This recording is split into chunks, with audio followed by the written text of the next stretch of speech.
I had been waiting 20 years for a call that never came. 20 years of sending gifts that vanished into the void. 20 years of dialing numbers that rang and rang until a robotic voice told me to leave a message. And I left messages. Dozens, hundreds of messages over the course of 2 decades. Happy birthday, Jennifer. I miss you so much. Christopher, it is Mom. I just wanted to know how you are doing. I have been thinking about you both all day. I hope you are doing well. Sending you a big hug. I love you. But never, not once in 20 years, did I receive a reply. Not a call back, not a text message, not even a cold, distant email. Nothing. Silence had become my only companion, the constant response to every desperate attempt to keep alive a relationship that my children had decided to bury without even telling me to my face. This morning I woke up in my small, one-bedroom apartment, the same place I have lived alone since my husband died 23 years ago. The walls are covered with photographs of when Jennifer and Christopher were children. There is Jennifer in her pink elementary school graduation dress, Christopher in his Little League baseball uniform, smiling that smile that used to light up my entire world. Photos of birthdays, of Christmases, of trips to the Jersey Shore we took when we still had very little money but a lot of love. Oh, or so I thought. Every morning I get up and look at those photos, and every morning I wonder at what moment I ceased to exist for them. I made myself a cup of coffee and sat in front of the window, looking out at the street. Today is Wednesday, an ordinary day. Just another day in this life of waiting that no longer expects anything. I checked my phone out of habit. 0 missed calls, 0 messages, same as always. I opened my photo gallery and looked at the pictures of the gifts I have sent over these years. I always take a picture before mailing them, as if I needed proof that I tried, that I did not give up, that I continued to be their mother, even though they stopped being my children. Last year I sent Jennifer a cashmere shawl that cost me $250. I never knew if she received it. 6 months ago, I sent Christopher a Montblanc pen for his office, $300 that I spent from my small Social Security check. He never mentioned receiving it. Every birthday, every Christmas, every major holiday, I sent something, and every time the silence returned the certainty that, for them, I no longer existed. I dressed in black slacks and a simple white blouse. At 69 years old, I do not care about impressing anyone anymore, but I still maintain my dignity. I went out for a walk in the park near my building, something I do every morning so as not to go crazy inside these 4 walls. I saw other women my age walking with their grandchildren, laughing, taking photos, sharing ice cream cones. I never met my grandchildren. I know Jennifer has 2, a boy and a girl. I found out on Facebook 4 years ago, back when I still checked their profiles before they blocked me. Christopher has a daughter. I also learned that through social media, from the crumbs of information I could gather before they completely slammed that door shut too. 3 grandchildren who do not know my name, who do not know I exist, who grew up thinking their grandmother is simply not around. I returned home around noon and found an envelope in my mailbox. It was an invitation. An elegant invitation, printed on thick ivory cardstock with gold lettering. I opened it with trembling hands. It was from Jennifer, a formal invitation to her 45th birthday party. This Saturday, at her house, from 6 to 10 in the evening, dress code, formal. I felt something move in my chest, something that had been dormant for so long I had almost forgotten its existence. Hope. After 20 years of silence, my daughter was inviting me to her party. I sat on the sofa and read the invitation over and over again, looking for some personal message, some handwritten note. There was nothing, just the formal invitation, printed, impersonal. But it was something. It was more than I had had in 2 decades. I spent the next 3 days preparing for that party as if it were the most important event of my life. I went to the department store and bought a wine-colored dress that made me look elegant, but not extravagant. I did not want to draw too much attention. I just wanted to be presentable, to look like a mother they could feel proud of. I spent $200 on the dress, almost a quarter of my monthly pension, but I did not care. I also bought a gift, a set of sterling silver flatware engraved with the initials of Jennifer and her husband, $600. All the money I had saved for months for emergencies, but this was an emergency of a different kind. It was my chance to exist again for my children, to remind them that I was still here, that I had always been here. Waiting. Saturday arrived and I got ready with care. I applied light makeup. I put on the pearl necklace my mother gave me over 40 years ago. I slipped on the low-heeled black pumps I reserved for special occasions. I looked in the mirror and saw an older woman. Yes, with wrinkles around the eyes and gray hair, I no longer bothered to die. But I also saw a woman who still had dignity, who still stood tall despite everything. I took a taxi because I do not drive anymore. My eyesight is not as good as it used to be. During the ride, I practiced in my mind what I would say to them. Hello, Jennifer. Happy birthday, sweetheart. Christopher, it is so good to see you. I have missed you both so much. Simple phrases a mother should be able to say without rehearsing, but I needed to prepare because I no longer knew how to talk to my own children. The taxi dropped me off in front of a huge mansion in one of the most exclusive suburbs of the city. I stood on the sidewalk for a moment, looking at the lit-up house, listening to the murmur of voices and music coming from inside. Jennifer had prospered. That was evident. Her husband, Robert Stone, was a successful businessman, and she had become a socialite. I knew this because sometimes, when the loneliness became unbearable, I would search her name on the internet and read articles about charity galas she attended, about her membership in exclusive country clubs, about her perfect life that did not include me. I took a deep breath and walked toward the front door. Before I could ring the bell, the door opened and a housekeeper greeted me. Come in, please, she told me, pointing toward the back of the house. The party is in the backyard garden. I walked down a long hallway, decorated with modern art and furniture that probably cost more than everything I owned. I reached the garden and stopped dead in my tracks. There were at least 50 people, elegant tables with white linens and fresh floral centerpieces. Uniformed servers circulated with trays of champagne and hors d'oeuvres. A full bar with a professional bartender. Live jazz music. It was a magazine-perfect party. Expensive, spectacular. And I, with my $200 dress and my gift that had cost me my entire savings, felt like an imposter who had walked into the wrong venue. I looked for Jennifer in the crowd and found her laughing with a group of women, all dressed in designer clothes, all with that glow of money and success that I never had. I approached slowly, feeling how every step required more courage than I possessed. Jennifer saw me, and her laughter stopped abruptly. For a second, just a second, I saw something in her eyes I could not decipher.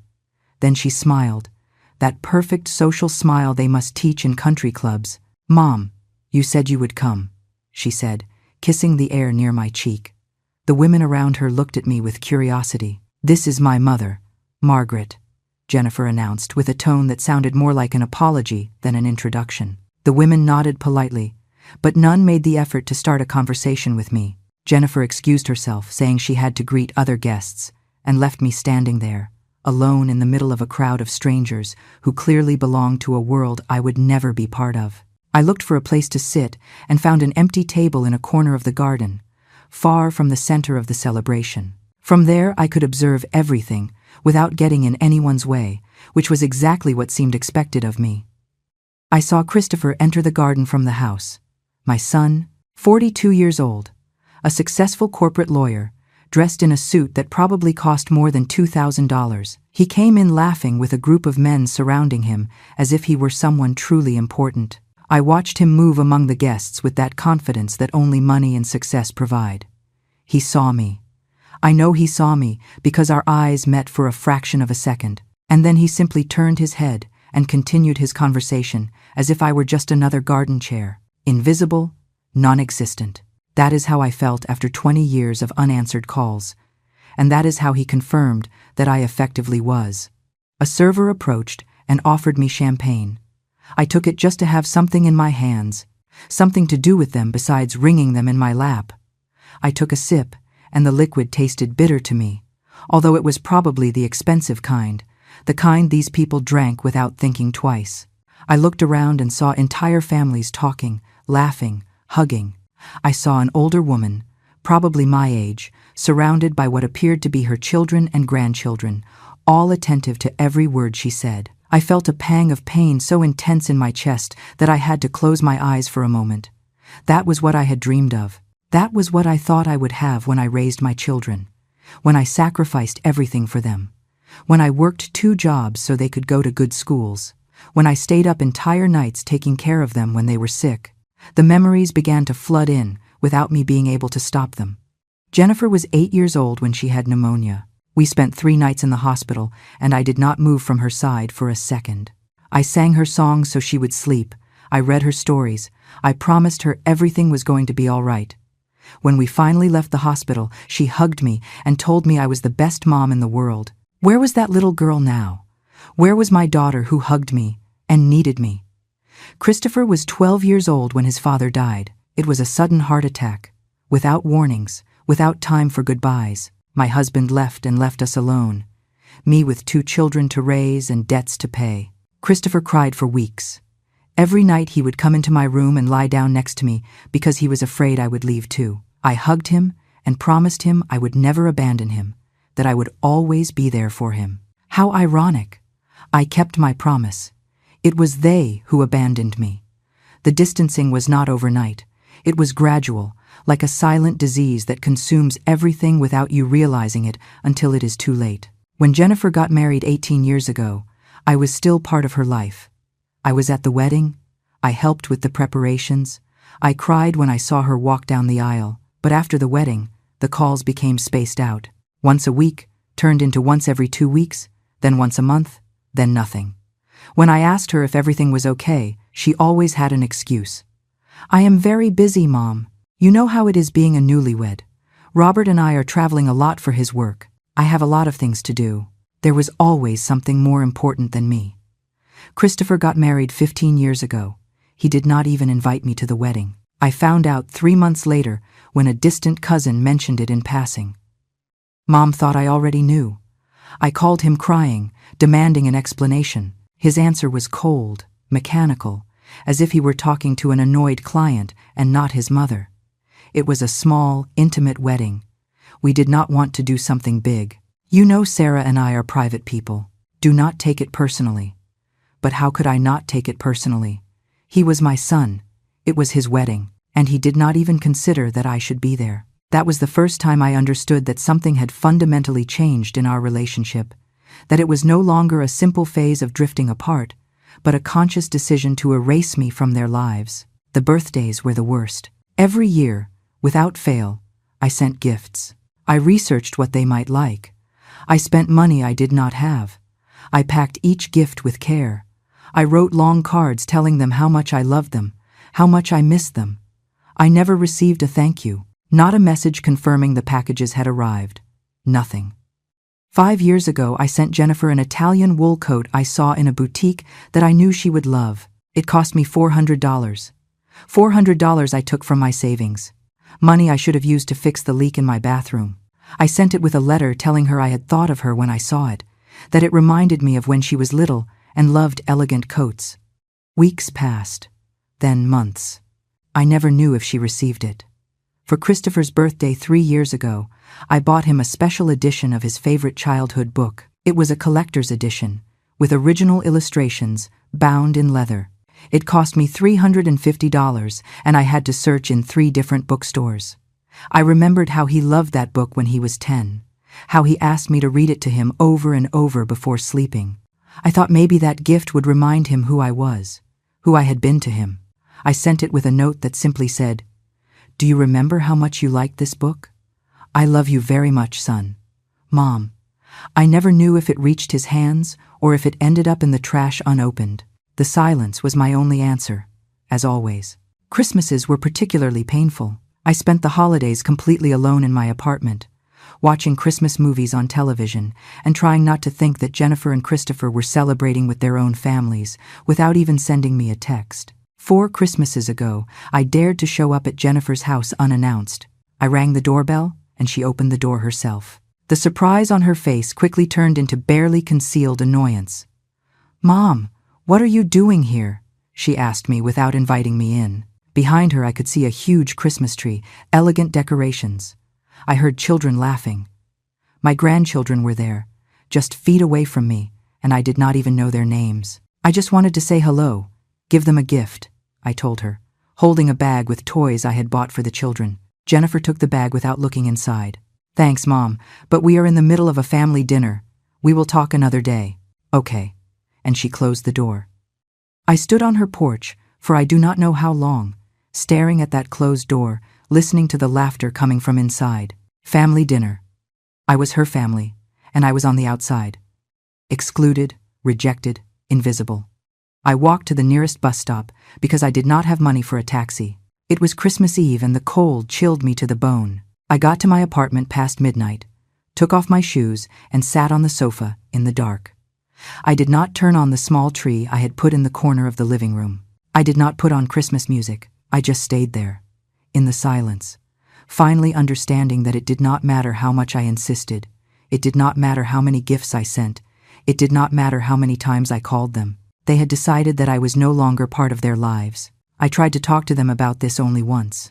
It was 2 years ago.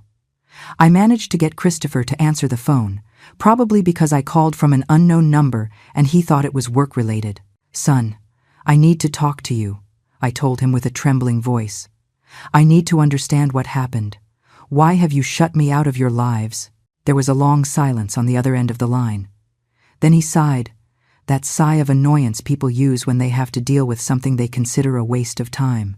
"Mom, do not be dramatic. We do not have you out of anything. We are simply busy. We have our own lives, our own families. We cannot be calling you all the time." "But I do not ask for all the time," I replied, trying to stay calm. "I only ask to hear from you every once in a while, to be able to see my grandchildren, to be part of your lives, even if just a little." "Look, Mom," he interrupted me with a tone of impatience. "We are not children anymore. We do not need you hovering over us all the time. You did your job raising us, and we appreciate it, but now you need to understand that we have our own paths. It is not personal. It is just life. It is not personal." Those words echoed in my head for days. How could it not be personal for your own children to erase you from their lives? How could it not be personal for them to deliberately ignore you for years? How could it not be personal for them to treat you as if you were an annoying obligation and not the woman who brought them into the world and sacrificed everything for them? That conversation ended with Christopher telling me he had to hang up because he was going into a meeting. We did not speak again after that. 2 years have passed, and that was our last exchange of words until today. Sitting at that garden table, with my glass of champagne untouched and my gift still in my purse, I understood something with brutal clarity. I had not been invited to this party because Jennifer suddenly remembered she had a mother. I had not been invited out of love or a genuine desire to see me. There was something else behind this invitation, something I could not see yet but could feel in the air, in the furtive glances, in the atmosphere charged with falseness. I watched my 2 children move among the guests, perfect hosts, smiling, successful, surrounded by people who admired them, and I realized that for them, I was just an uncomfortable reminder of a past they preferred to forget. The music kept playing, and the conversations flowed around me like a river from which I was completely excluded. I took another sip of champagne and let the memories keep coming, each one more painful than the last. I remembered the day Jennifer graduated from college. It was 22 years ago, just before everything started to crumble. I was in the front row, clapping louder than anyone when they called her name. After the ceremony, I hugged her and told her how proud I was of her. She smiled, hugged me back, and told me, "Mom, everything I am is thanks to you." Those words sustained me for years. I clung to them every time the silence became unbearable. But now, seeing the woman she had become, I wondered if she had ever truly meant it, or if they were just empty words said in moments of emotion. When Jennifer got pregnant with her first child, I found out 6 months later. It was not she who told me. It was a neighbor of hers who casually saw me at the supermarket and congratulated me on becoming a grandmother soon. I froze in the middle of the cereal aisle, smiling like an idiot while the woman kept talking about how excited I must be. When I got home, I called Jennifer immediately. She answered after the 10th ring. Her voice sounded tired.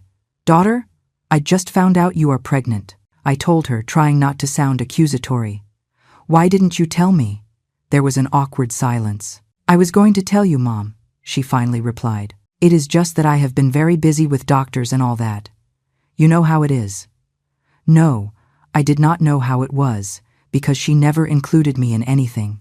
I asked her when the baby was due, if she needed help with anything, if I could go visit her. She gave me short, evasive answers. "There is still time, Mom. We will see. I am fine. Do not worry." When my grandson was finally born, I found out 2 weeks later. 2 weeks. My first grandchild had been in the world for 14 days, and I had no idea. This time, it was Christopher who accidentally mentioned something in a text message he sent me by mistake. A message clearly meant for someone else saying, "Good thing Jennifer and the baby are already home." I replied immediately asking what baby, when had he been born, what was his name. He called me an hour later. His voice had that tone of annoyance that was already familiar to me. "Mom, I thought Jennifer had told you. The baby was born 2 weeks ago. His name is Daniel. Everyone is fine." I begged him to let me go meet my grandson. He told me he would talk to Jennifer and let me know. 3 months passed before they finally allowed me to visit them.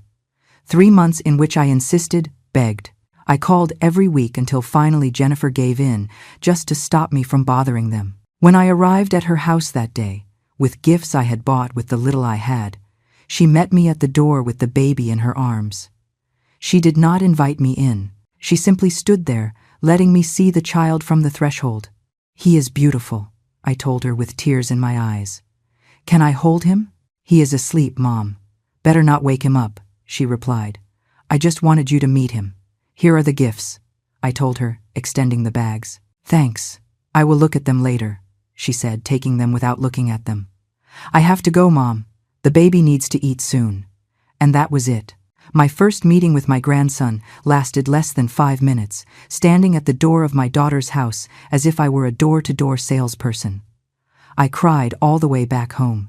I cried for that boy who would never truly know me, who would grow up without knowing who his grandmother was, who probably would not even know my name. When her second child was born 2 years later, I did not even bother waiting for them to tell me. I checked her Facebook obsessively until I saw the photos of the birth. A girl, my granddaughter.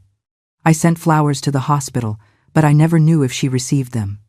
I sent gifts to her house, expensive baby clothes that took me months to save up for. I never received confirmation that they had arrived. It was like sending messages into the void, screams into the silence that never got an answer. With Christopher, it was the same, or worse. His wife Sarah got pregnant, and I found out through a social media post that someone shared. They had not even given me the news directly. I called Christopher, but he did not answer. I sent him congratulatory messages. Nothing. I tried to contact Sarah directly, but she had blocked me on all platforms. It was as if I were a virus they needed to protect themselves from, a threat to be kept away. When my granddaughter on Christopher's side was born, no one told me anything. I found out 3 months later, when a cousin posted a family photo where the baby appeared. 3 months. My family celebrating a new member, and I did not even know she existed. I tried to visit them. I went to their house unannounced, just like I had done with Jennifer. I rang the doorbell several times, but no one opened, even though I knew they were inside, because I saw movement behind the curtains. I stood there like a fool for half an hour, knocking and knocking, until a neighbor came out and asked me if I needed help.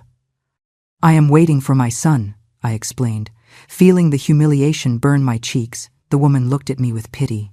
"I think no one is home, ma'am," she told me kindly, even though we both knew it was a lie. I left there with my heart broken into pieces, understanding that my own children preferred to hide from me than open the door and talk for 5 minutes. My grandchildren's birthdays were another kind of torture. I sent gifts religiously for each one: toys, clothes, books. I spent what I did not have trying to buy even a small space in their lives, but I never knew if my grandchildren opened those gifts, if they liked them, if they even knew who sent them. Probably Jennifer and Christopher received them and stored them or gave them away without telling the children who they came from. It was easier that way. Easier to erase me completely than to explain why the grandmother they never see keeps sending things. 2 years ago, I sent Daniel, my oldest grandson, a bicycle for his 8th birthday. It cost me $500. $500 that took me 6 months to save. I sent it with a card that said, "To my dear grandson, I hope you enjoy this bicycle as much as your mom enjoyed hers when she was your age." I love you even though we do not know each other. Your grandmother, Margaret. I never knew if Daniel received that bicycle. I never knew if he read my card. Probably Jennifer threw it in the trash before he could see it. It was easier to maintain the narrative that I simply did not exist, that for some mysterious reason Grandma was not present in their lives. Easier than admitting that they had consciously excluded me, that they had made the deliberate decision to cut me out of the family. I looked toward where Jennifer was now, surrounded by her elegant friends, laughing at something someone had said. I wondered if she ever thought of me, if ever, in the middle of her perfect and busy days, she stopped for a second to remember the woman who had raised her, who had worked 2 jobs to give her everything she needed, who had sacrificed every day of her life for her. I remembered the nights I worked as a cashier at a supermarket and then cleaning offices to be able to pay for the private school where Jennifer wanted to study. I remembered how my hands would get red and swollen from scrubbing floors so much, but I kept going because I wanted my daughter to have opportunities I never had. I remembered when Christopher needed special tutoring in math because he was struggling in school. Those tutoring sessions cost $100 an hour. I added a 3rd job, selling cosmetics door to door on weekends, just to be able to pay that tutor. My feet hurt so much there were nights I could not sleep. But I did it because he was my son, because I wanted him to succeed, to go far. And he went far. Both of them went far. Jennifer with her mansion and her rich husband and her elegant parties. Christopher with his law firm and his $2,000 suit and his perfect life. They went so far that they left me behind, as if I were roadkill, something that had served its purpose and was now no longer necessary. I watched them both move among their guests, and I felt something new besides the pain. I felt rage, a cold, clear rage that was beginning to wake up after 20 years of sleeping under layers of sadness and denial. I had spent 2 decades begging for their attention, pleading for crumbs of love, sending gifts as if I could buy a place in their hearts. And all that time they had been ignoring me deliberately, consciously, cruelly. A waiter passed by and left a tray of canapés on my table. I looked at them without appetite. Expensive food served on elegant plates for people who probably would not even appreciate it because they were accustomed to this level of luxury. I thought of my almost empty refrigerator at home, of how I had to calculate every grocery purchase so my pension would last the whole month. I thought of the $500 I spent on that bicycle that probably ended up given away or in the basement gathering dust. I thought of all the dollars I had sent in gifts over the course of 20 years, money I should have used for myself, to make my life more comfortable so I would not have to worry so much every time an electric or water bill arrived. The rage kept growing. It was not an explosive rage. It was not the kind of rage that makes you scream or break things. It was a cold, calculating rage, the rage of someone who is finally seeing the truth with total clarity. My children had not forgotten me accidentally. They were not too busy without realizing it. They had actively chosen to erase me from their lives. They had chosen not to answer my calls. They had chosen not to reply to my messages.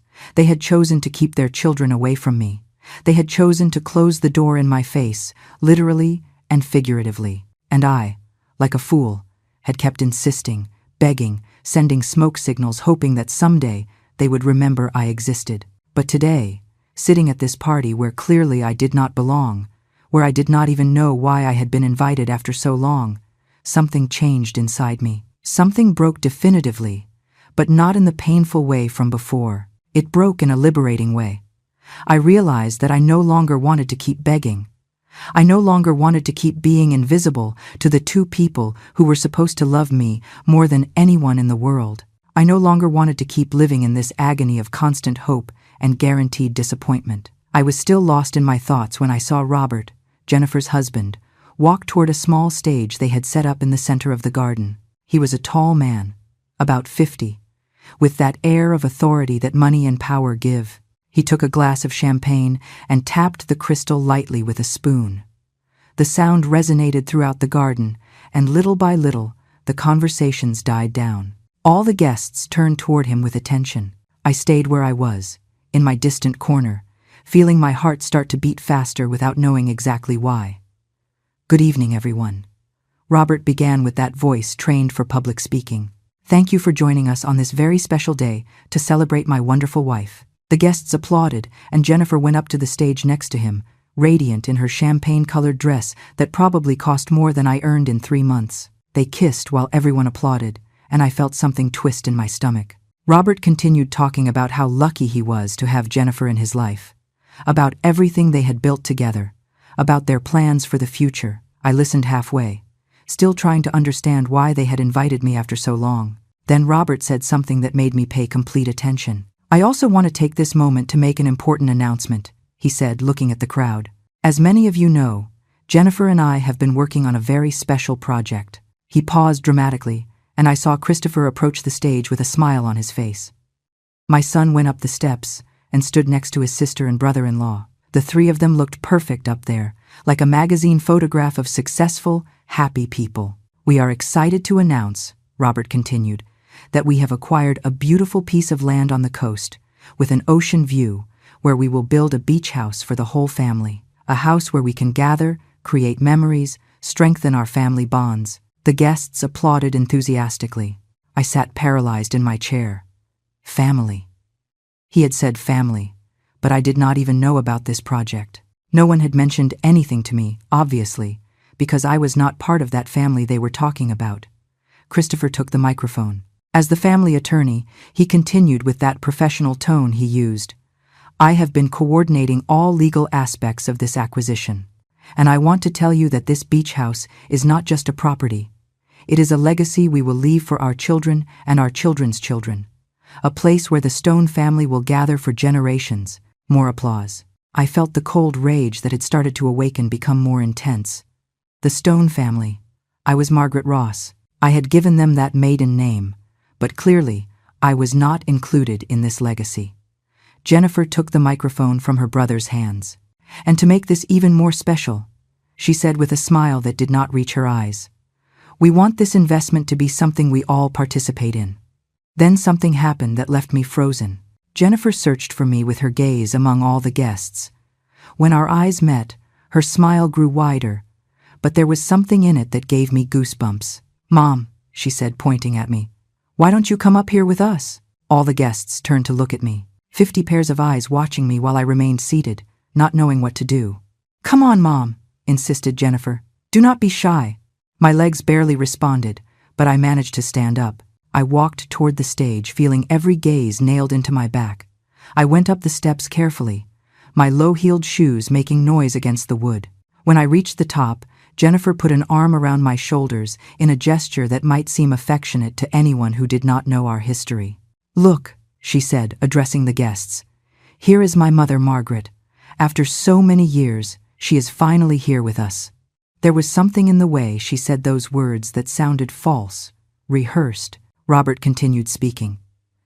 "As I was saying, we want this house to be a family investment, and for that, we need all family members to contribute their share." My heart started beating even faster. Where was all this going? Christopher looked directly at me. "Mom, I know Dad left you the house where you lived with him, the house you sold a few years ago." I felt as if the ground moved beneath my feet. How did he know that? I had sold that house 5 years ago, when the maintenance became too expensive and I needed something smaller and manageable. With that money, I had bought my current apartment and had a small nest egg left. "We have been thinking," continued Jennifer, squeezing my shoulder harder than necessary, "that it would be wonderful if you could contribute with that money you have saved for this family investment. That way, you would have a part of the beach house too. You could visit us there, spend time with your grandchildren." Everything connected in my mind like a macabre puzzle. That is why they had invited me. That is why, after 20 years of absolute silence, I suddenly received an elegant invitation to this party. It was not because they missed me. It was not because they had finally realized they had a mother. It was because they needed my money. They needed the savings I had accumulated from the sale of the only property I owned. The house my husband and I bought together, where we raised our children, where we built a life. "How much money do you have from that sale, Mom?" Christopher asked, as if he were in a business meeting and not talking to his mother in front of 50 strangers. I could not speak. The words were stuck in my throat. Robert intervened with a smile that pretended to be kind. "Look, Margaret, I know this might take you by surprise, but think about it.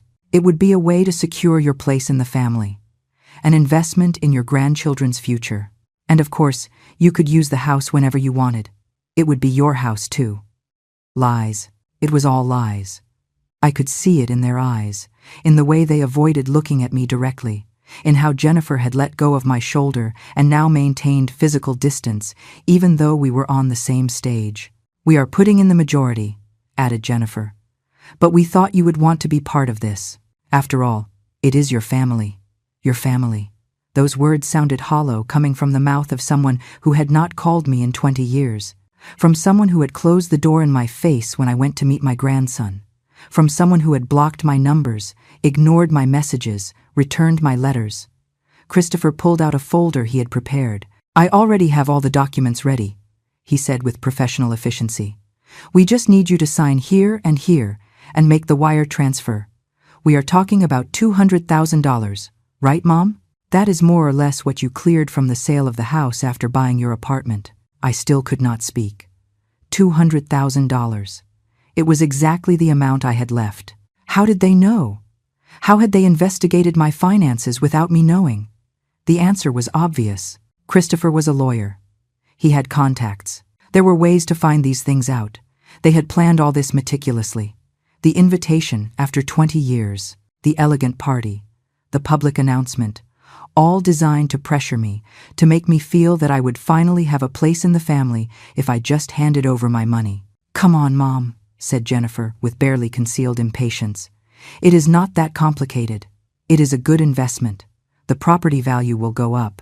And besides, you will finally be able to bond with your grandchildren in a family environment." Is that not what you have always wanted? Yes, it was what I had always wanted, but not like this. Not bought with my life savings. Not as part of a calculated plan where I was just an ATM they finally decided to access after ignoring me for 2 decades. All the guests watched us expectantly. Some smiled, probably thinking they were witnessing a heartwarming family moment. Others looked uncomfortable, as if they could sense the real tension behind this charade. I looked at my 2 children, Jennifer with her expensive dress and her perfect life, Christopher with his designer suit and his professional attitude. I had raised them alone after their father died. I had fed them, clothed them, educated them. I had worked until my hands bled and my feet could not hold me up. I had sacrificed everything, absolutely everything, to give them opportunities. And now they were there, in front of me, asking for the last thing I had left. Not really asking for it, demanding it with this calculated public pressure. I looked at the folder Christopher held with the documents already prepared. How convenient that he had it already. How convenient that he knew exactly how much money I had. How convenient that they had chosen to do this in front of all these witnesses, betting that I would be too polite, too embarrassed, too desperate for their approval to say no. For 20 years, I had begged for their attention. I had pleaded for a call, for a visit, for any sign that they still cared. And in 20 years, they had never given me anything. Not their time, not their love, not even an occasional text message. But now that they needed something from me, now the family appeared. Now there were invitations and smiles and words about creating memories together. "So, Mom," asked Robert, breaking the silence that had stretched too long, "what do you say? Do you want to be part of this family project?" All eyes were on me, Jennifer, Christopher, Robert, and the 50 guests, waiting for my answer. At that moment, something inside me that had been cracking for years finally broke completely. But it did not break in a painful way. It broke in a liberating way, like chains falling off, like a door opening, like waking up from a long nightmare and realizing you finally have control. I looked at them all, one by one. I saw the barely concealed greed in Robert's eyes. I saw the impatience on Jennifer's face. I saw the cold calculation in Christopher's expression, and something inside me said, enough. Enough begging. Enough pleading. Enough sending gifts into the void. Enough unanswered calls. Enough pretending that things would change someday. Enough clinging to the hope that my children would remember who had raised them. Enough being invisible. Enough being convenient only when they needed something. Enough of everything. My breathing calmed. My heart stopped beating so fast. A cold, perfect clarity settled in my mind. I knew exactly what I had to do. I was not going to scream. I was not going to make a scene. I was not going to give them that satisfaction. I was going to do something much more effective. I was going to disappear. But first, I had to get off this stage with what little dignity I had left. I took a deep breath and looked Jennifer directly in the eyes. "I need to think about it," I said with a voice that surprisingly came out firm and clear. "It is a lot of money and a major decision." I saw her face tense up. "Mom, there is not much to think about," she replied with a forced smile. "It is a unique opportunity. The property is going to be sold soon, and we need to close the deal this week." This week. Of course, the pressure was not accidental. Christopher intervened, taking a pen from his pocket. "Look, Mom, if you sign the documents now, I can process everything tomorrow morning. It is a simple process. I just need access to your account to make the transfer." Access to my account. They wanted access to my bank account. The only security I had left after a life of work and sacrifice. "No," I said simply. The word left my mouth before I could overthink it. The silence that followed was heavy, uncomfortable. Robert let out a nervous laugh. "What do you mean, no, Margaret? Do you not understand that this is for your own good too?" "For my own good," I repeated, feeling the cold rage become solid inside me. "For my own good would be if you had called me even once in 20 years. For my own good would be meeting my grandchildren. For my own good would be having been invited into your lives, and not just to this party when you need my money." Jennifer and Christopher's faces hardened. Some guests started murmuring among themselves. "Mom, do not do this here," Jennifer said through gritted teeth. "Do not make a scene." A scene. I was not the one who had organized this public ambush. I was not the one who had planned to humiliate me in front of 50 strangers. I was not the one who had investigated my finances behind my back. "Keep your voices down, please," Robert said, looking at the guests with discomfort. "We can talk about this in private." "There is nothing to talk about," I replied. "I am not going to sign anything. I am not going to give my money, and now I am going to leave." I stepped down from the stage without waiting for an answer. My legs were shaking, but they kept moving, one foot in front of the other. I heard Jennifer calling me, but I did not turn around. I heard footsteps following me, but I did not stop. I reached my table, grabbed my purse with the gift I would never deliver, and walked toward the garden exit. Christopher caught up to me before I reached the house. He grabbed my arm firmly. "You cannot leave like this, Mom," he said with a low, threatening voice. "Let go of me," I replied, trying to free my arm. "You need to understand something," he continued, without letting go. "That beach house is a smart investment. If you do not participate, do not expect to ever have access to it. Do not expect to come visit us there.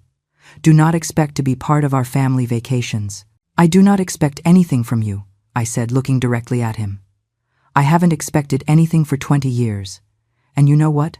I finally understood it. You did not forget me. You chose to forget me. And I chose to stay begging like a fool. But that is over." Something in my tone must have surprised him, because he finally let go of my arm. "Mom?" he started to say, but I interrupted him. "Do not call me Mom. Mothers receive calls from their children. Mothers know their grandchildren. Mothers are part of their families' lives. I am not your mother.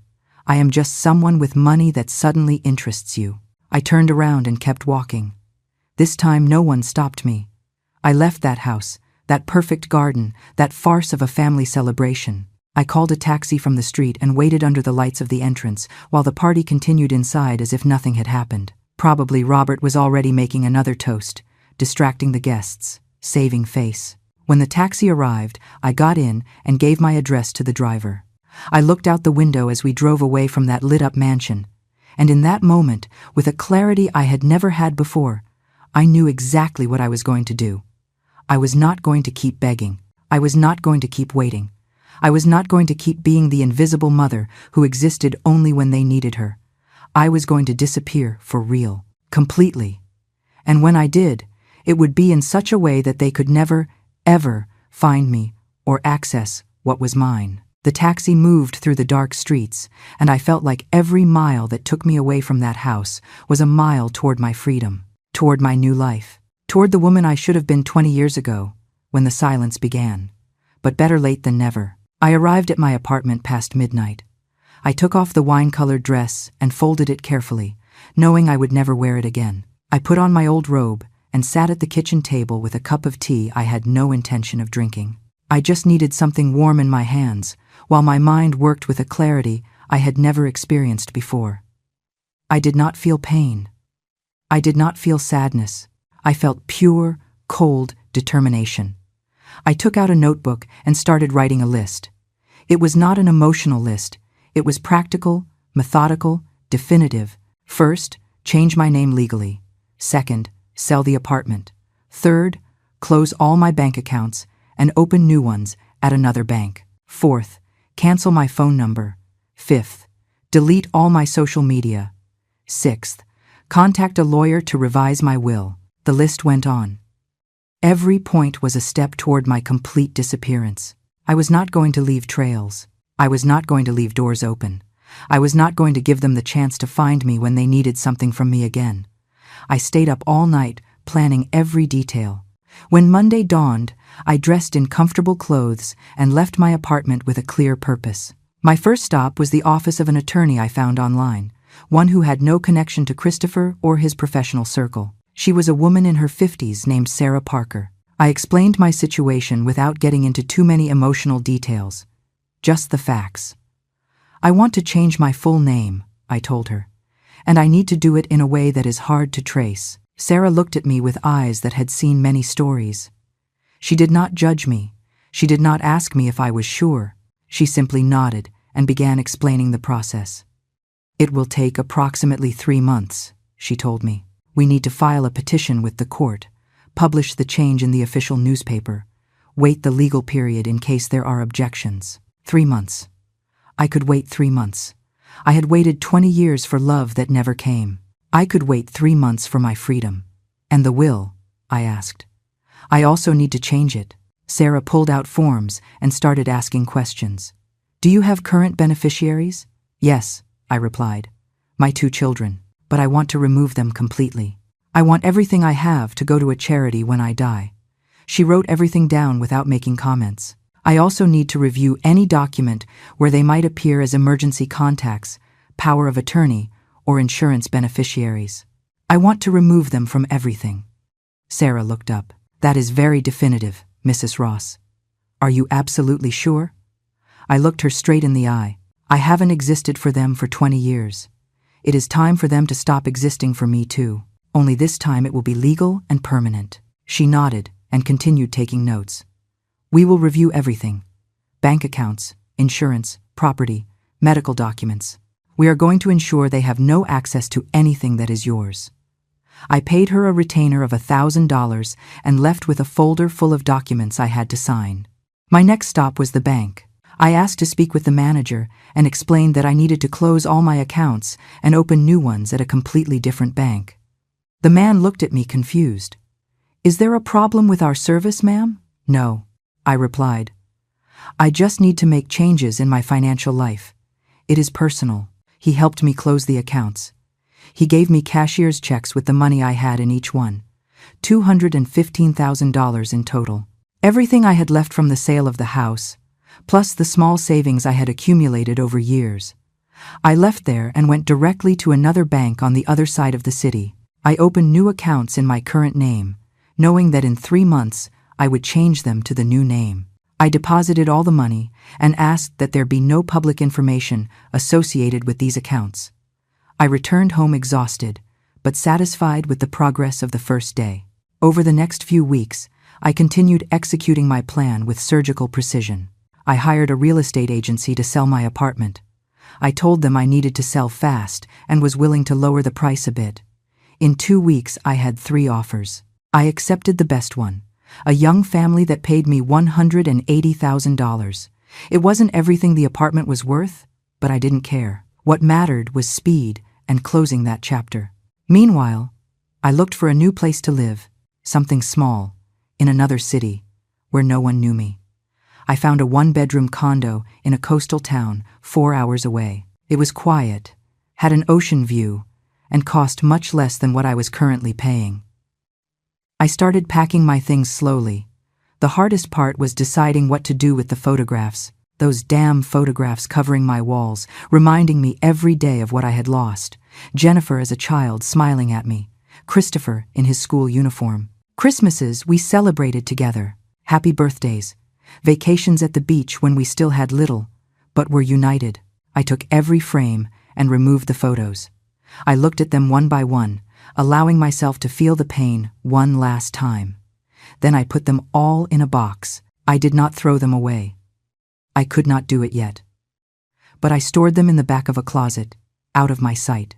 When I finished moving, I would decide if I burned them or simply left them forgotten somewhere. I canceled my phone number. That number I had had for 15 years. The number Jennifer and Christopher had saved but never dialed. I canceled it and got a new one with a prepaid plan that did not require a contract or detailed personal information. I deleted my Facebook account, the only social media I had.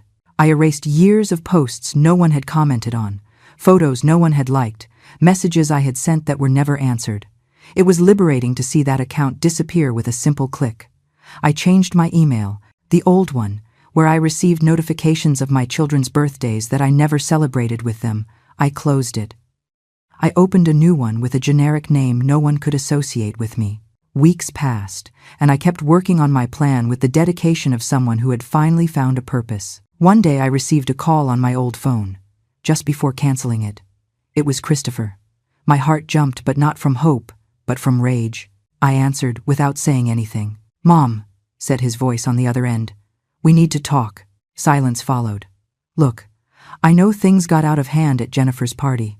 Maybe we didn't present it the best way." "Maybe? Maybe?" I repeated with a flat voice. Christopher sighed. "The point is the offer still stands. In fact, we have secured a better price on the beach property. Now we would need only $150,000 from your end instead of the $200,000. "How generous," I said without emotion. "Come on, Mom. Do not be like that. It is a good investment. And besides, it would be good for everyone to have a place to gather. You could see the grandkids more." Where had I heard that before? Ah, yes, in the garden of Jennifer's mansion, when they tried to ambush me in front of 50 people. "I am not interested, Christopher, period." "But Mom," he started to say. "Do not call me anymore." I interrupted him. "I do not want to know anything about your beach house, nor your investments, nor your life." There was a surprised silence. "You are being very dramatic, Mom." "You think I am dramatic?" I asked, feeling the cold rage heat up a little. 20 years without a call from you, and I am the dramatic one. 20 years begging for your attention, and I am the dramatic one. "Oh, Mom, you started with that again," he said with that tone of annoyance I knew so well. "Always exaggerating everything. We haven't called you because we are busy. We have lives, responsibilities. We cannot be catering to you all the time." "I did not ask you to cater to me all the time," I replied. "I asked you to call me even once a year. I asked to meet my grandchildren. I asked to be part of your lives in some way. And you consciously decided that I did not matter. And now that you need money, suddenly I do matter. That is not how it is, and you know it," he said. "Look, if you do not want to invest in the house, that is fine. But do not come later wanting to visit or spend time there with the family." "The family," I repeated. "What family, Christopher? You are not my family. Family cares about one another. Family answers the phone. Family does not disappear for 2 decades and then appear asking for money." "You are being ridiculous," he said, raising his voice. "You know what, Mom?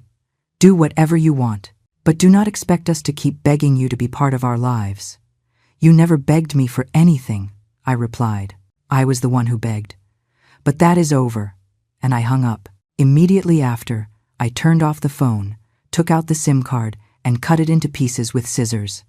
That number ceased to exist in that moment, and with it, the last connection Jennifer and Christopher had to find me. 3 months later, my transformation was complete. The judge had approved my name change. I was no longer Margaret Ross. I was now Selena Owens. A new name for a new life. It sounded strange still when I said it out loud, but it was my name now. My apartment had sold and closed. I no longer lived in the same city. I had moved to that coastal town where no one knew me. where I could walk on the beach every morning without running into anyone from my past. My new condo was small, but sufficient.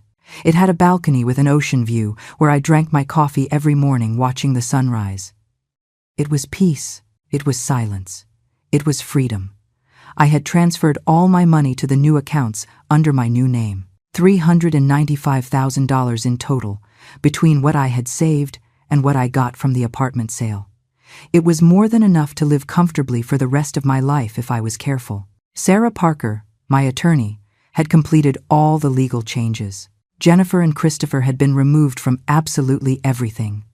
My will now left everything to a foundation that helped older women abandoned by their families. It was ironic and appropriate. My life insurance had the same beneficiary. My medical documents no longer listed them as emergency contacts. In case of emergency, the name appearing now was Sarah's, who had accepted to be my legal representative for everything. For 6 months I knew nothing of Jennifer or Christopher. 6 months of absolute silence, which, to be honest, was not very different from the last 20 years. Except that now the silence was my choice, not theirs. I was the one who had disappeared. I was the one who had cut the ties. And it felt good. It felt powerful. I had made friends with some people in my new neighborhood. Betty, a 72-year-old lady who lived in the unit below, came to have coffee with me twice a week. She told me about her children who lived in another city, but called her every Sunday without fail. I smiled and nodded, without telling her my story. To her, I was simply Selena, a widow who had decided to retire near the sea. One afternoon in October, 6 months after Jennifer's party, my new phone rang. It was a number I did not recognize, but it had the area code of my previous city. I hesitated before answering. "Hello," I said cautiously. "Mrs. Margaret Ross?"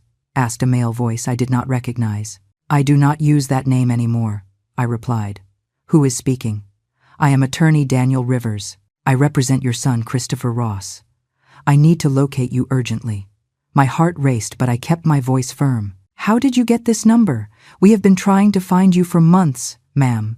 Your previous number was canceled. Your apartment was sold. You do not appear in any public record. Your son is very worried." "My son hasn't worried about me in 20 years, I replied. "What does he want?" The lawyer cleared his throat uncomfortably. "It is about an important family matter. We need you to return to sign some documents." "I am not going to sign anything," I said. "And I am not going to return." "But how did you know about this number?" The lawyer hesitated. "Your former attorney, Mrs. Parker, gave us this contact."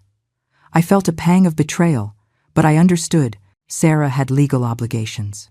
If there was a court order or something similar, she probably had to give information. "What kind of documents?" I finally asked. "That I need to discuss with you in person, ma'am. It is of a delicate nature." "No," I said firmly. "Whatever you have to tell me, you can tell me now over the phone or do not tell me at all." There was a long silence. "Very well," he finally said. "It is about your late husband." "What about him?" I asked, confused. "My husband died 23 years ago." "Yes, ma'am. But recently it was discovered that he had a bank account no one knew about, an account with considerable funds. As his widow, you are entitled to those funds. But we need your signature to process the inheritance." "How much money?" I asked directly. The lawyer hesitated again. "Approximately $150,000 with accrued interest. $150,000, exactly the amount they wanted me to put in for the beach house." How convenient that suddenly this lost account appeared. "Listen, Mr. Rivers," I said with a calm voice. "I am going to be very clear. I have no interest in that money. If it is part of my husband's estate, and my children are his heirs too, they can keep it all. I am not interested." "But, ma'am," he started to protest. "And another thing," I interrupted him. "Do not look for me again. Do not call me again. Do not send lawyers or investigators again. I chose to disappear from their lives just as you made me disappear from yours for 20 years. The difference is that mine is permanent. Mrs. Ross, please." "I am not Margaret Ross anymore," I said. "That name no longer exists legally, and the person I was no longer exists either. Goodbye, Mr. Rivers." And I hung up. I blocked the number immediately. My heart was beating fast, but not from fear or sadness. It was pure adrenaline. They had tried to find me. They had hired lawyers. They had invented a story about a lost bank account, all to locate me. All because they had finally realized they could no longer access me or my money. I poured myself a glass of water and went out to the balcony. The sun was setting over the ocean, painting the sky oranges and pinks. I breathed the salty air and allowed myself to feel the victory. They had spent 6 months looking for me, 6 months trying to track me down, and I had simply disappeared. But I knew this wasn't over. I knew my children. I knew their persistence when they wanted something. They wouldn't give up so easily. A week later, I received a certified letter. It came from a courthouse. I opened it with trembling hands. It was a summons. Christopher was suing me for abandonment of family responsibilities. I read the document with disbelief. It alleged that I, as a mother, had the moral and financial obligation to support my family, that I had made verbal promises to contribute to family investments, that my sudden disappearance had caused emotional damage to my grandchildren who barely knew me. It was absurd. It was ridiculous. But it was also real. I called Sarah immediately. I received the summons. I told her, "Can they really sue me for this?" Sarah sighed. "They can try, but they have no case. You have no legal obligation to give them money. Verbal promises are impossible to prove, and abandonment of family responsibilities generally applies to parents of minors or dependents, not the other way around." "Then why are they doing it?" I asked. "Pressure," Sarah replied. "They want to scare you so you show up, so you negotiate. They want the legal process to wear you down until you give in and give them what they want." "What should I do?" I asked. "Show up to the hearing," she replied. "Unfortunately, you cannot ignore a court summons, but I will be with you, and we are going to make it very clear that they have no right over your money or your life." The hearing was scheduled for a month away, a month in which I would have to return to the city I had left behind, face the children who had abandoned me, and defend my right to disappear from their lives just as they disappeared from mine. I wasn't scared. I was angry. A cold and just anger that gave me strength. I spent that month preparing mentally. I practiced what I would say. I organized all the documents that proved my story, the receipts for the gifts I sent for years, the screenshots of unanswered messages, the logs of calls that were never returned, everything. If they wanted to play dirty, I would show them exactly how dirty their conduct had been for 2 decades. The day of the hearing, I arrived at the courthouse with Sarah by my side. I wore a simple gray suit and my hair pulled back. I looked presentable, but not intimidated. When I entered the courtroom, I saw Christopher sitting with his lawyer. Jennifer was there too, dressed elegantly as always. Robert was sitting behind them. They looked at me when I entered, and I saw something in their eyes that satisfied me deeply. Surprise. They didn't expect me to show up with such confidence. The judge entered, and we all stood up. He was a man in his 60s with a serious expression. He sat down and reviewed the documents in front of him with a furrowed brow. "All right," he began, looking over his glasses. "We are here for a lawsuit filed by Mr. Christopher Ross against his mother, Mrs. Margaret Ross, for abandonment of family responsibilities and breach of verbal promises. Before beginning, I need to clarify something." The judge looked directly at me. "Ma'am, I have documents here indicating your legal name was changed 6 months ago. You are no longer Margaret Ross, but Selena Owens. Is that correct?" "Yes, Your Honor," I replied with a clear voice. "That is correct." I saw Christopher and Jennifer exchange looks of confusion and rage. The judge nodded. "We will proceed then, using your current legal name. Mr. Rivers, proceed with your argument." Christopher's lawyer stood up. "Your Honor, my client and his sister have suffered emotional and financial abandonment by their mother." "Mrs." he started to say Ross, but corrected himself. "Mrs. Owens disappeared without notice 6 months ago, cutting all contact with her family. This has caused considerable emotional damage, especially to the minor grandchildren who miss their grandmother." I had to bite my lip not to let out a bitter laugh.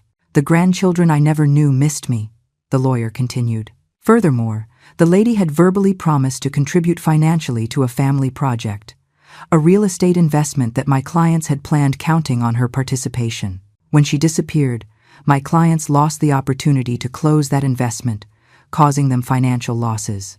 Sarah stood up. Objection, Your Honor. There is no written proof of said verbal promises.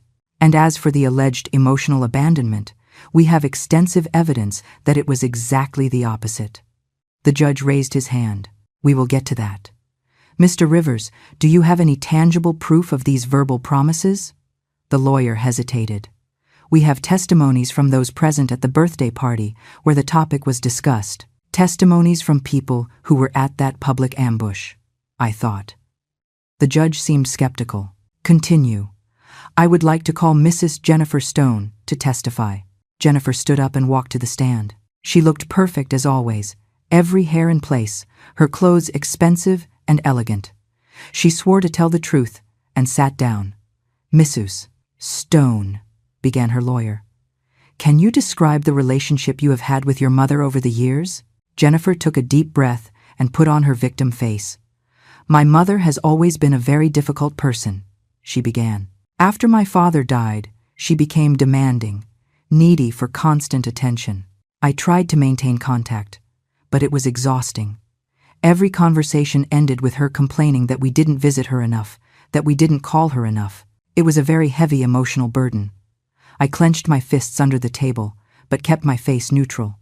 And regarding the real estate investment, continued the lawyer. Yes, replied Jennifer.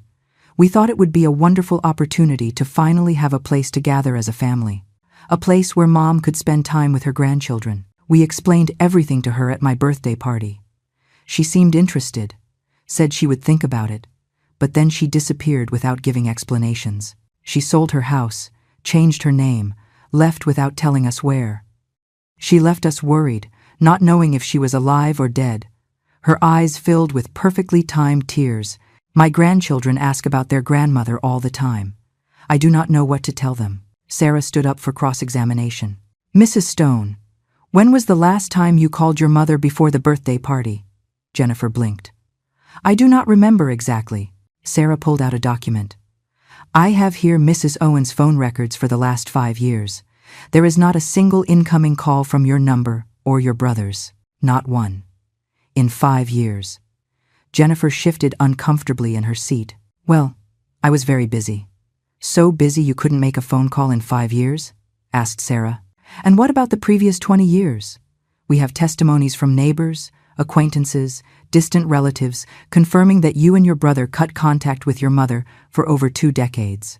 That is not true, protested Jennifer. We sent messages. We had communication.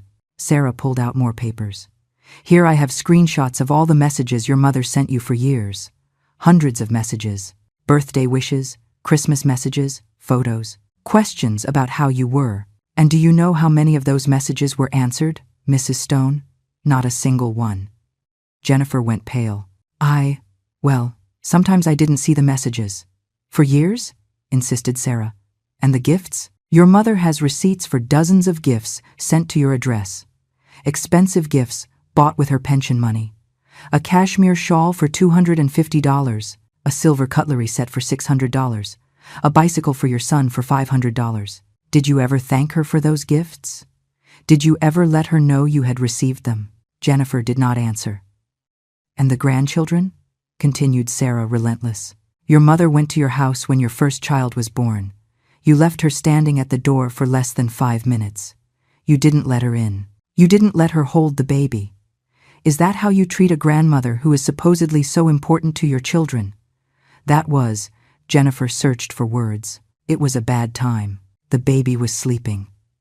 3 months after birth was still a bad time? Asked Sarah. 6 months later. A year later.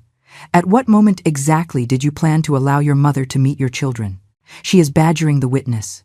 The judge shook his head. Overruled. I want to hear the answer. Jennifer had real tears now, not the acted ones from before. I do not know. Things were complicated. Complicated? Repeated Sarah. Or you simply didn't care? You didn't care for 20 years until you needed your mother's money for your beach house. Then, yes, you remembered you had a mother. Then, yes, you invited her to a party. Not to celebrate, but to pressure her publicly to give you $150,000. It is not like that, protested Jennifer weakly. Sarah turned to the judge. Your Honor, this is not a case of maternal abandonment. It is a case of adult children who abandoned their mother for 2 decades and are now upset because she finally took control of her own life and financial resources. They have no legal right to my client's money. They have no moral right either, considering how they treated her. Jennifer stepped down from the stand, visibly affected.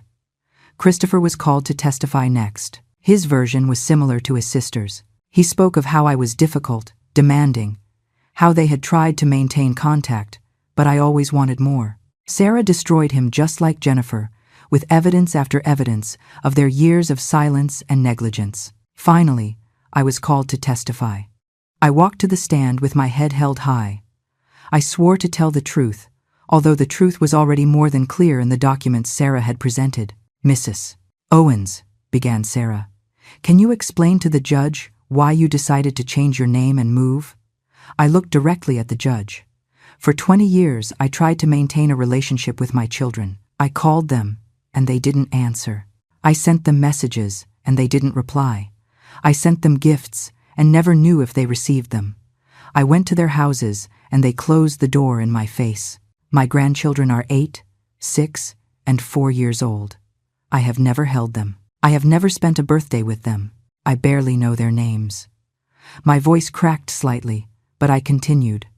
Not because I didn't want to, but because my children consciously excluded me from their lives. For 20 years I begged for their love, for their attention, for a small space in their perfect lives. And for 20 years they ignored me completely. Until they needed money, then yes, they invited me to a party. Not to reconnect, but to pressure me in front of 50 strangers to give them my life savings. And when did you realize this? Asked Sarah, even though she knew the answer. The moment they asked me to sign documents they already had prepared, I replied. The moment my son Christopher told me exactly how much money I had, information he could only have obtained by investigating me behind my back. That is when I understood that for them, I was never their mother. I was just a bank account they finally decided to access. I looked at Christopher and Jennifer directly, and I decided that if for them I didn't exist, then I would really cease to exist. Legally, physically, completely. The judge listened intently. Mrs. Owens, he asked directly, what do you want from this situation? I want them to leave me alone, Your Honor, I replied. I want them to respect my decision to live my life without them, the same way they lived their lives without me for 20 years. I owe them nothing. I do not owe them money. I do not owe them explanations. I do not owe them my presence. They made their decision 20 years ago. I made mine 6 months ago, and my decision is final. The judge nodded and asked us to leave while he deliberated. We waited outside the courtroom for 30 minutes that felt eternal. Christopher and Jennifer were on the other side of the hallway, talking in low voices with their lawyer. They didn't look at me once. Finally, they called us back. The judge had the documents organized in front of him, and his expression was serious but clear. I have reviewed all the evidence presented, he began, and I must say this is one of the clearest cases I have seen in a long time. He took off his glasses and looked directly at Christopher and Jennifer. Mr. Ross, Mrs. Stone, you come before this court alleging abandonment by your mother. However, the evidence presented demonstrates exactly the opposite. For more than 20 years, your mother attempted to maintain contact with you in every possible way. Unanswered phone calls, ignored messages, gifts sent without acknowledgement, visits rejected at your front doors. I saw Christopher clench his jaw. Jennifer looked down. The judge continued, there is no law compelling a mother of independent adult children to maintain contact with them if she does not wish to. Much less is there any law compelling her to contribute financially to her children's investment projects. The alleged verbal promises you claim are impossible to verify and, frankly, considering the context presented, seem more like a convenient fabrication than a reality. Christopher's lawyer tried to interrupt, but the judge raised his hand.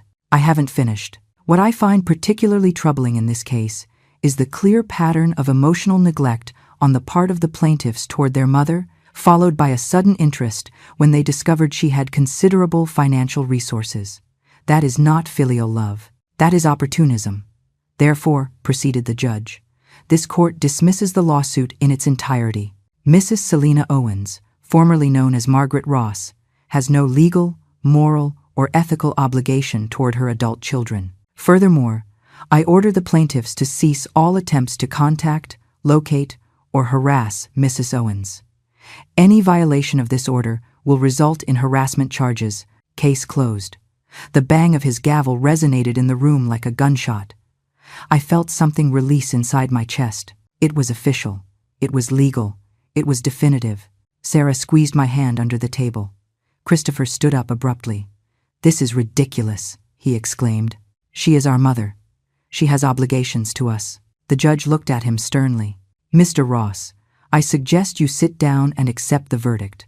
Otherwise, I will find you in contempt. And allow me to add something personal, although it is not part of the official verdict. I am a father of 3 children and grandfather of 5 grandchildren. I cannot imagine spending 20 days without talking to them, much less 20 years. What you did to your mother is unforgivable. That you now come crying because she finally said enough is pathetic. Get out of my court." Christopher stood paralyzed. Jennifer had started to cry, real tears this time, tears of rage and humiliation. Robert took her by the arm, trying to lead her out of the room. But Jennifer pulled away and walked toward where I was. "Mom," she began with a broken voice, "please, do not do this. We can fix things." I looked her in the eyes, those eyes that looked so much like mine, but looked at me as if I were a stranger. "There is nothing to fix, Jennifer," I said with a calm voice. "You and your brother made your decision many years ago. You chose your lives without me, and I respected them. Now I have chosen my life without you, and I need you to respect my decision. But we are your family. I am me. Family does not disappear for 20 years, I replied. Family does not close doors in your face. Family does not ignore calls and messages for 2 decades. Family does not appear only when they need money. You were not my family for 20 years. I am not going to pretend you are now." I turned to leave, but Christopher blocked my path. "You are going to regret this," he said with a low and threatening voice. "When you are old and sick and need help, we won't be there." I looked directly at him, and for the first time in years, I smiled. A sad but genuine smile. "Christopher, you have never been there. Not when I was younger and needed you. Not when I was alone and begged for your company. Why would I think you would be there in the future? I already made arrangements for my old age. I have excellent health insurance. I have enough savings to hire care if I need it. And most importantly, I have my dignity intact, something you lost a long time ago." I stepped aside and walked past him. Sarah followed me. We left the courthouse into the daylight. The sun was shining bright, and I felt its warmth on my face like a blessing. "Are you okay?" Sarah asked me. "I am perfect," I replied, and I meant it. For the first time in 20 years, I was perfect. I returned to my apartment by the sea that same afternoon. I didn't stay even one more day in that city that was no longer my home. During the bus ride, I looked out the window thinking about everything that had happened, about the woman I was 6 months ago, begging for crumbs of love, about the woman I was now, free and at peace. I arrived when the sun was setting. I went up to my condo, dropped my things, and went straight out to the balcony. The ocean stretched out in front of me, infinite and beautiful. I poured myself a glass of wine, something I rarely did, and toasted alone. To endings, I said aloud, and to new beginnings. The following days were quiet. I resumed my routine of walking on the beach every morning. Betty came over for coffee, and I told her, for the first time, part of my story. She listened without judging, and when I finished, she just took my hand and said, "You did the right thing, honey. Sometimes we have to let go of even our own blood to be able to live." Weeks passed. Then months. I heard nothing more from Jennifer or Christopher. I assumed they had finally understood my decision was irreversible. One afternoon, 4 months after the trial, I received a package. It had no return address, but the postmark was from my old city. I opened it with curiosity and caution. Inside was a small box and a letter. I recognized the handwriting immediately. It was from Jennifer. My hands trembled as I opened the letter. "Mom," it began. "I knew you probably wouldn't read this, but I need to try. I have spent these months thinking a lot, in therapy, talking to my husband, reflecting on everything. And you are right. About everything. I was a terrible daughter. I abandoned you when you needed me most. I ignored you for years. And when I finally sought you out, it was for the wrong reasons. I do not expect you to forgive me. I do not expect you to want to see me ever again. I just want you to know I am sorry. I truly am sorry. I am sorry for every call I didn't answer. I am sorry for every birthday I forgot. I am sorry for every door I closed in your face. I am sorry for depriving my children of knowing their grandmother. I am sorry for being so selfish, so blind, so cruel." The letter continued for 2 more pages. She talked about how she had started seeing a therapist who helped her understand she had repeated patterns of her own fear of abandonment by closing herself off emotionally. She talked about how Christopher was still in denial, but she couldn't go on like that. She talked about her children, how she had started telling them about me, about the grandmother they didn't know because of her. "The box contains something I found in the attic," the letter said. "Something you kept from me when I was a child. I thought you should have it back. I ask nothing of you, just that you know that I know who failed here. And it wasn't you. With love and regret, Jennifer." I opened the box with tears in my eyes. Inside was an old necklace, the kind you buy at trinket shops, but I recognized it immediately. It was the first gift Jennifer had given me when she was 7 years old. She had bought it with her own savings, $5 she had scraped together over months. She had given it to me on Mother's Day with a handmade card that said, "To the best mom in the world." I had kept that necklace for years like a treasure. She must have found it when they cleared out my old house after selling it. I held the necklace in my hands and cried. They weren't tears of joy or reconciliation.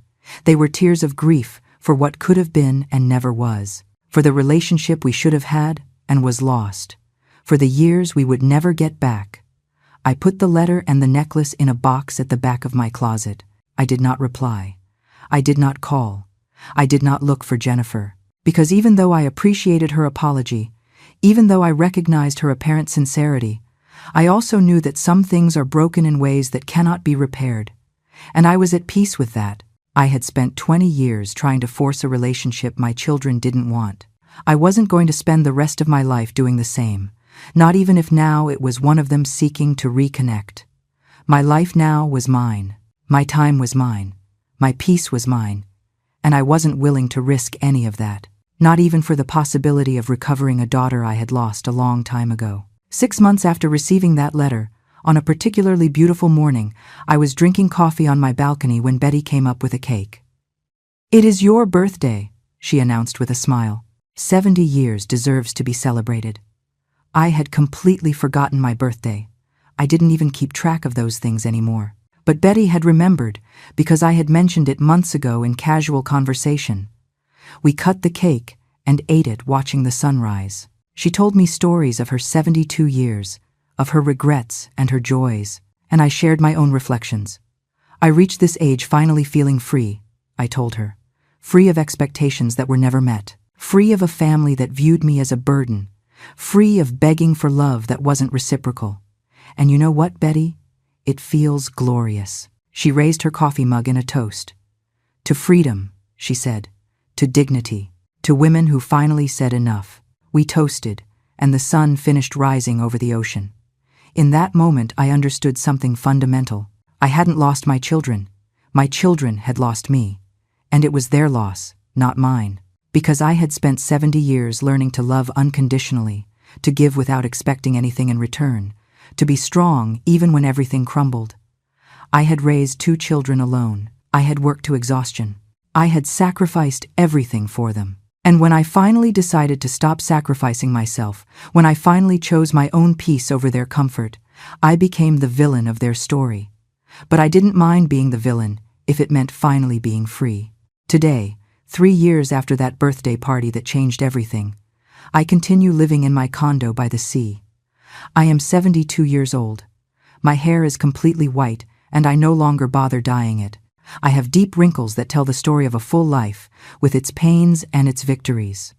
I walk on the beach every morning without fail. I have made friends here, women my age who understand what it is to reinvent oneself in the last stage of life. We go to yoga classes together. We organize dinners. We celebrate our birthdays. We are the family we chose, not the one we were given. Sometimes I think of Jennifer and Christopher. I wonder how they are, if they are carrying on with their perfect lives, if they bought their beach house with someone else's money. But those thoughts are less and less frequent and less painful. I do not hate them. Maybe I should, but I don't. I simply release them. I let them go like you let go of anything that hurts you. And in that letting go, I found something I never expected to find. I found myself. Selena Owens, a 72-year-old woman who lives alone but is not alone, who has little money but enough, who has no family but has community, who lost her children but gained her freedom. My story does not have a happy ending in the traditional sense. There is no reconciliation. There is no final hug. There is no mutual forgiveness and fresh start. But it has something better. It has peace. It has dignity. It has a woman who finally understood that her worth does not depend on others recognizing it. And that, I discovered, is more than enough. I finish my coffee while the sun rises completely on the horizon. Another day. Another opportunity to live on my own terms. I smile and go inside to get ready for my morning walk. Life goes on. My life goes on. And for the first time in decades, that fills me with joy instead of sadness.